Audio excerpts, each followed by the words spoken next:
Bom dia a todos.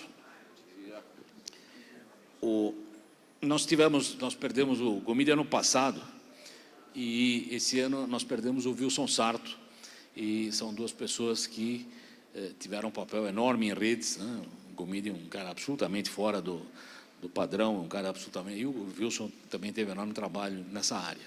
Então, a nossa ideia foi, e eu passei isso no comitê de programa, e tive algum apoio na área, criar um prêmio que o GTS entregasse uma vez por ano a alguém, e isso teríamos que fazer uma chamada para ver como é que a gente pode organizar isso para os próximos anos, fazer um comitê de nominação, receber nominações, e ver como é que se escolhe isso e tudo mais.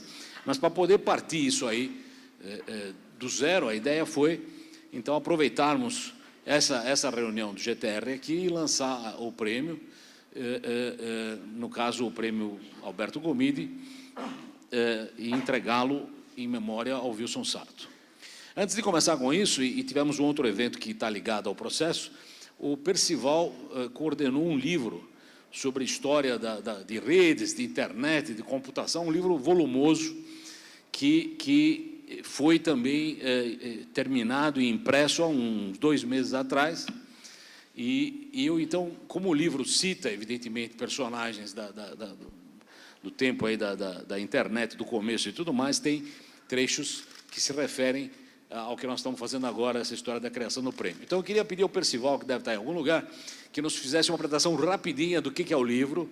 A Carol pensou em sortear alguns, não sei se isso andou ou não andou, mas porque esse livro atualmente só existe na versão que foi impressa em quantidade limitada, mas estará, imagino, disponível. Pronto. Então, Percival. Então, rapidamente, esse livro levou exatos 4 anos, para 4 ou 5 anos para ser finalizado. Começou numa ideia bem simples, era contar a história do Nick. E aí, contar a história do Nick, precisa contar a história da internet, né? Precisa contar a história do CGI. E aí, os acontecimentos que iam na margem disso aí, a gente começava a ver que era bem importante. Nós entrevistamos 90 pessoas, partindo do DEME, entrevistamos o Vincef, o Steve Crocker, o cara que emprestou dinheiro para o Steve Jobs lançar a Apple, o Gadelha, que foi no lançamento da Apple e achou que era uma brincadeira e disse para o orientador dele que aquilo não ia dar em nada.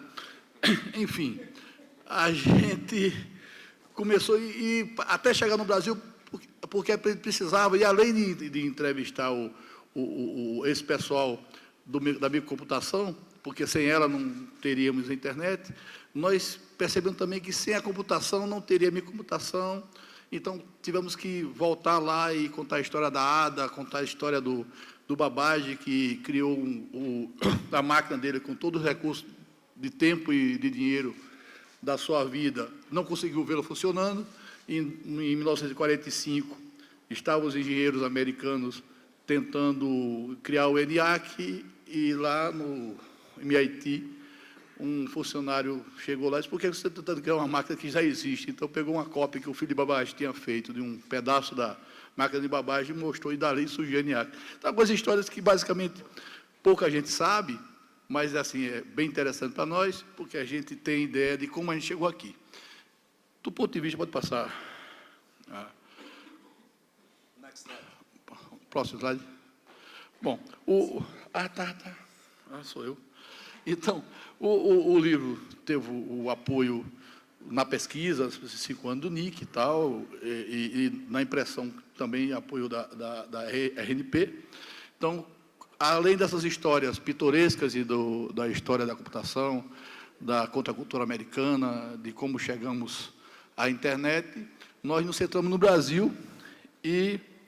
Pode passar? Sou eu que passo. Eu não me acostumei com isso. Bom, e aqui temos os capítulos, basicamente se divide em 9 capítulos, onde a gente fala do surgimento do computador, o início das redes, o desenvolvimento no Brasil, da computação, obviamente. Então, e depois nós tratamos, basicamente, do surgimento da internet no Brasil, onde nós temos o MIDI como um dos principais personagens. Se você pegar o livro, a quantidade de vezes que se cita Gomide, inclusive numa historinha que o primeiro e-mail no Brasil era o Projeto M, o Canal M, que as pessoas mandavam um disquete para o Gomide, ele chegava lá, copiava o conteúdo do disquete, colocava no e-mail e enviava. Então, devia ser Canal G, né? Canal Gomide, né? Canal manual, né? Bom, enfim. Então, no livro também a gente acabou resgatando um fato que foi o primeiro, o e-mail dando notícia do lançamento oficial da internet no Brasil. Então, essa data aí, a gente até nem... O DEM depois colocou, vai ser essa data mesmo, porque eu nem lembrava exato qual era a data, porque era em torno de fevereiro, mas assim, esse e-mail enviado do Gomide para o DEM diz que a internet no Brasil realmente aconteceu no dia 4 de fevereiro de 1991. No mais, ele conta outras histórias. Por exemplo, todo mundo fala da reserva de mercado, mas não sabe basicamente como aconteceu essa reserva, por que aconteceu. Na verdade, o SNI, que é o Departamento de Serviço Secreto Brasileiro, tinha preocupação com vazamento de informação, principalmente com relação à questão do café. 27% da produção do café do mundo era brasileira e oscilava muito, dependia de bolsas, as informações podiam dar problemas, os caras tratavam isso de forma muito séria, que eles tinham máquinas de criptografia suecas e também eles não achavam que, às vezes, os ingleses sempre decodificavam, assim como o Alan Antônio decodificava a criptografia, e eles não conseguiam ter sigilo, Itamaraty, enfim.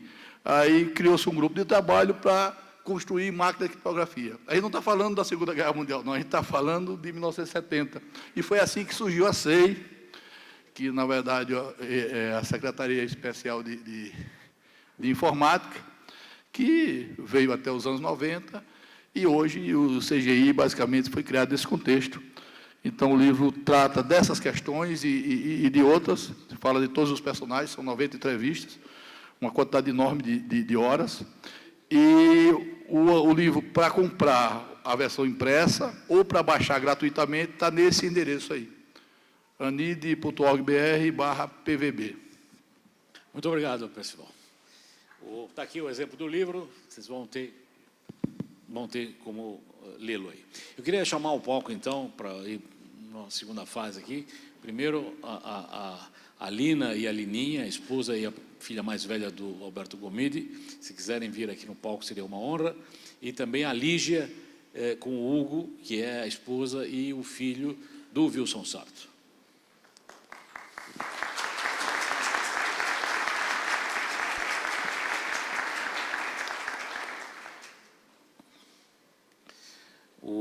Evidente, temos longas histórias sobre todos os dois aqui, e para me amparar um pouco nessa parte das histórias, também vou pedir para chamar simbolicamente 3 pessoas dos velhos tempos. Tem muito mais gente que trabalhou com eles aí, mas eu queria chamar o Geraldo Lino de Campos, que foi diretor do CCE, quando o Gomide trabalhava lá, e eu também trabalhava lá antes da FAPESP.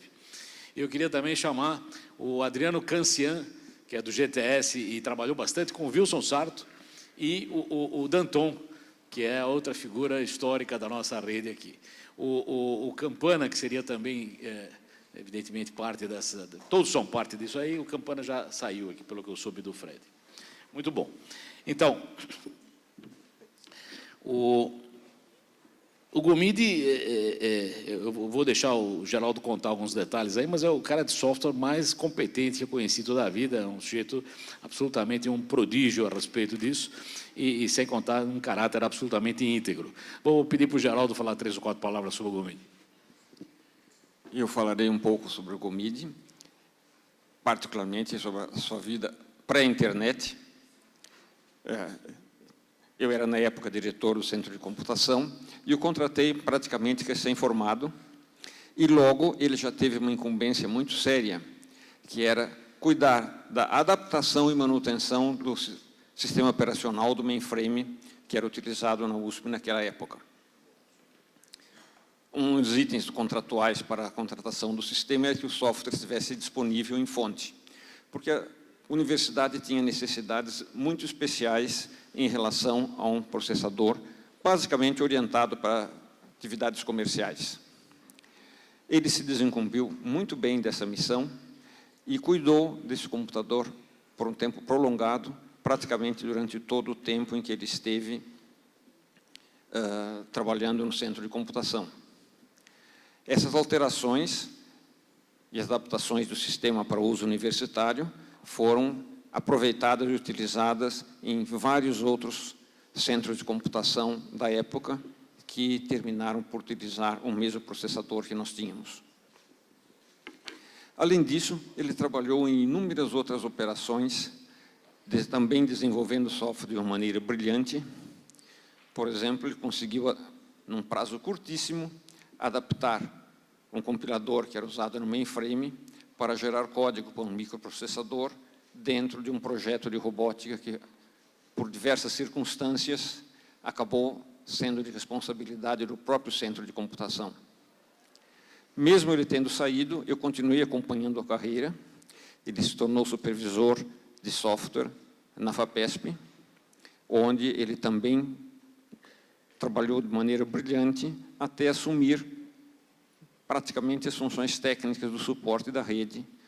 Dessa época, o Demia, que o conhece melhor. Obrigado. Quando eu fui do CCE para a FAPESP, o professor Oscar Sala, que era o presidente do Conselho Superior, ele tinha assumido a ideia de que iríamos tentar conectar as universidades em rede e me perguntou se achava que teria como fazer isso, se teria gente que pudesse ajudar. Eu falei, um sujeito que se envolveu na USP, montou a rede USP, fizemos remote job entry entre a reitoria e o CCE, fizemos um conjunto de terminais, um sujeito que, se entregarmos a ele, isso sairá. É o Gomide, que na época estava na Unesp, em algum lugar. Daí chamamos o Gomide, ele veio e isso fez com que a gente pudesse montar o centro. Depois entrou também o Joseph e o Wilson e compuseram esse time que nos ajudou bastante. Então, antes de ir para o Wilson, eu ainda vou pegar o Danton, que pegou essa fase de começo da rede aí. Bom, eu conheci os dois. O Wilson mais por correspondência eletrônica, o Gomide pessoalmente, porque eu fui bicho dele, da turma dele, na Politécnica. Lembro do Gomide quando ele se autorreferia como o polvo do registro. Não é polvo, não, é polvo. Aquele animal com tentáculos e tal. E era incrível, né? Se relacionar com ele era uma coisa de outro planeta. E o Wilson é um cara que me ajudou muito na época em que a gente conectou o INPE, que é o Instituto Nacional de Pesquisas Espaciais, em São José dos Campos, à internet. A gente era, assim, bastante entusiasta desse negócio novo que tinha, de internet e tal, mas sabia muito pouco. Então, a colaboração dele, com uma paciência enorme, foi fundamental para a gente sair do zero. Então, na época, quando começou a RNP, a FAPESP era o centro de operações, estou lembrando agora em voo aí, nós recebemos umas estações SAM para distribuir em alguns lugares do Brasil. Uma delas foi para a Liane, a famosa Penta URGS BR, que acho que ainda roda, pelo menos rodava uns 2 anos atrás. E a segunda fase foi receber estações RISC, que a IBM tinha entregue, o Tadal trouxe lá as estações e vieram para a gente distribuir. E tinha uma característica específica do Gomide, que ele odiava viajar, né? Então, o Gomide não gostava de ir para lugar nenhum, e quando ele ia de ônibus. Então, as reuniões do CUB, que eram feitas em Gramado, o Gomide ia de ônibus. E era um frio dos diabos, que era sempre maio. Então, uma das proezas que eu posso dizer que eu consegui foi que ele foi para o Fermilab negociar a nossa conexão de avião, que era uma coisa que ele detestaria ter ido, mas foi e conseguiu realizar isso. Mas, em suma, com as estações RISC na FAPESP, para entregá-las, o Wilson era o estafeta, o cara que ia entregar e instalar, né? Então, tem na rede, em algum lugar, a história da ligação da Federal do Pará na RNP, onde eles receberam uma estação RISC e não tinha nada o que fazer exatamente com aquilo, e aí aparece o Wilson, instala aquilo, e a partir daí o UFPA entra na RNP, e o GOELD e outros institutos na região. Então, o Wilson fez esse trabalho de ligação dos pontos e de integração das máquinas que foram as primeiras a se integrarem ao sistema da RNP, enquanto o Gomide estava sentado no centro lá, coordenando o software geral. Eu vou pedir para o Adriano Cancian, que talvez tenha tido mais convívio com o Wilson, falar alguma coisa. Bom, o que eu posso dizer do Wilson é que ele sempre foi um grande mentor, né? Ele ensinava muitas pessoas e dos três, eu diria assim, que era o que tinha mais paciência. Eu conheci tanto o Wilson quanto o Gomide como o Demi no mesmo dia, né? Em 1992, final de 1992, eu estava encarregado de fazer a ligação da Unesp via uma conexão Rempact X25, uma longa história. Mas o Wilson teve a paciência de me explicar e ensinar tudo que eu sei de DNS. Eu comecei aprendendo DNS com o Wilson. E eu lembro muito bem que quando eu conheci o Wilson e o Demi, principalmente, eu tinha tido uma conversa de mais de 2 horas com os dois lá na FAPESP. Eu lembro bem de sair da FAPESP, olhar para aquela torre de TV que tem e falar assim, meu Deus, não entendi nada que esses caras falaram, vou ter que estudar, né? E aí foi que eu fui interagindo principalmente com o Wilson, que tinha essa paciência, essa qualidade assim, de ser um mentor mesmo, e ficou comigo várias noites de madrugada, e eu me lembro bem assim, de quando o DNS funcionou pela primeira vez, na Unesp, a gente estava trabalhando nas RISCs, na SANS, ele tinha muita experiência com isso, e eram umas 2 da manhã, e nada funcionava. Aí ele falou, Adriano, desliga. E a gente por telefone, né? Telefone, porque o e-mail não funcionava, está tentando justamente funcionar o e-mail. Ele falou, Adriano, desliga esse negócio, daqui a pouco a gente tenta de novo. Aí nós fizemos aquilo que funciona desde de várias décadas. Aí desligamos tudo, fomos tomar um café, voltamos de umas meia hora, ligou, o DNS da Unesp começou a funcionar miraculosamente, nunca soubemos por quê. Então, assim, eu tive a honra de ter essa mentoria, né? E eu acho assim que Wilson era aquilo que nós podemos chamar, na melhor das concepções, de hacker. Porque os hackers, na verdade, são os caras que fazem a internet funcionar, né? Hackers são caras ocupados, eles não ficam invadindo e atacando os outros, eles fazem a infraestrutura funcionar. Então, assim, eu devo muito aos três, ao DM, ao Gomide e ao Wilson, que foi o meu mentor. Muito obrigado. É um momento, ao mesmo tempo, alegre de lembrar essas coisas e muito triste de saber que temos essas perdas aí. Nós temos um pequeno vídeo que a Carolina, acho que preparou aí, não sei quem está coordenando, Fred Neves, alguém lá no fundo.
É isso aí, pessoal. Então, eu espero que o GTR e GTS aí abracem essa ideia e que a gente continue, então, daí para frente, com uma forma um pouco mais organizada de seguir nos próximos anos. Eu queria também lembrar que, em 2006, o Fred me alertou, tivemos no GTR uma homenagem ao Gomide, e se o filme estiver aqui, a gente dá uma passadinha rápida para lembrar também aquilo. Temos aí ou não temos? Temos?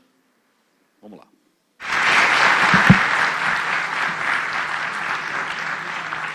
Bom, pessoal, a gente vai aproveitar o GTR 22 para fazer uma homenagem para um grande amigo que apareceu depois de um bom tempo. Então, nesse dia que a gente está aqui, reunido para aprender e discutir sobre a internet e a sua evolução, os comitês de programa do GTR e do GTS gostariam de anunciar entre nós a presença do pioneiro do .br, o engenheiro Gomide. Em resumo, se nós estamos aqui reunidos hoje, certamente é devido a pessoas visionárias e empenhadas como o Gomide. Atualmente na PUC, Gomide foi coordenador da assessoria técnica do CCE entre 74 e 83, depois esteve pela Ford, pela Unesp, e em 1997 juntou-se à FAPESP, 87 juntou-se à FAPESP, que iniciava os trabalhos pioneiros em redes. Gomide executou um trabalho extremamente importante para conseguir ligar qualquer um à rede. Vinha via linha de escada, via X25, via X28 e via canal M, canal manual. Foi o responsável pelo registro do .br, durante muito tempo cuidou de toda a conectividade e roteamento da saída internacional da internet aqui no Brasil. Nessa oportunidade, em nome da comunidade técnica de internet no Brasil, gostaríamos de prestar nossa homenagem e reconhecimento ao Gomide, através de uma salva de palmas. A ele, o nosso muito obrigado.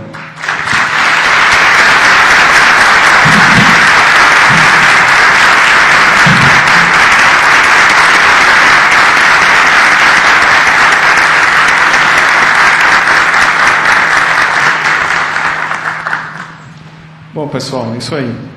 Vamos lá, a gente tem um coffee break esperando a gente aí, podemos aproveitar o tempo aí para conversar bastante com o Gomide aí sobre o passado. Relembrar. Bom. É isso. Então, temos uma placa aí que podemos... Onde estão? Está aqui? Ah, bem-vindo ali.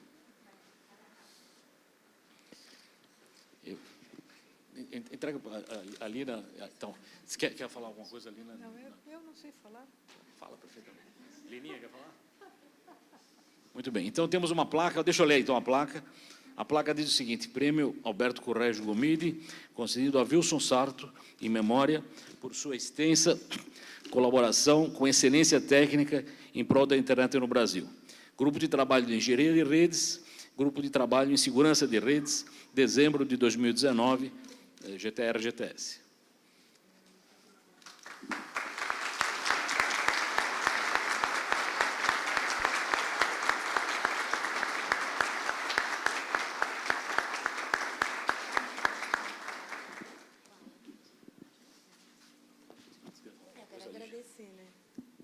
Bom, eu gostaria de agradecer, né, em nome da minha família, que sou eu, o Hugo, e pelo esse reconhecimento do trabalho do Wilson.